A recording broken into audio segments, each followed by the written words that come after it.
কি ভাবছিস? মহাভারত। কি? মহাভারত চলছে মাথার মধ্যে। একটু সহজ ভাষায় বলবি? তুই ভাব, আমাদের ভেতর কত খারাপ গুণ আছে, কত হিংসা, রাগ, অহংকার, কাম, ক্রোধ, লালসা। এই সমস্ত খারাপ গুণগুলো যদি কৌরবদের প্রতীক হয়, আর আমাদের মধ্যে থাকা হাতে গোনা কয়েকটা ভালো গুণ যদি পাণ্ডবদের প্রতীক হয়, তাহলে ধৃতরাষ্ট্র কে বলতো? কে? স্বার্থপরতা। কারণ ওখান থেকেই তো সমস্ত খারাপ গুণের জন্ম। তাহলে গান্ধারী কিসের প্রতীক?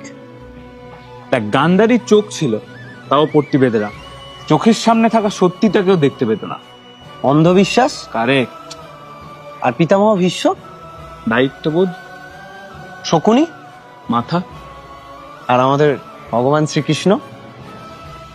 আমাদের মন, আমাদের অন্তরাত্মা। তাহলে কর্ণ কিসের প্রতীক? কর্ণ খুব ভালো করে জানতো কোনটা ঠিক কোনটা ভুল।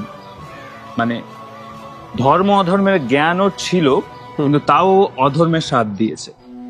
বলতো এবার আমাদের মধ্যে এমন কি গুণ আছে যেটা ঠিক ভুল আমরা জানা সত্ত্বেও ঠিকটা আমাদের করতে দেয় না? ইগো। ইয়েস।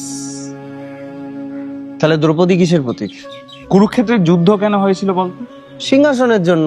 ভুল। সিংহাসনের জন্যই যদি যুদ্ধ হতো তাহলে পাণ্ডবরা অনেক আগেই যুদ্ধ করতে পারতো, কিন্তু সেটা করেনি। করেছে কখন?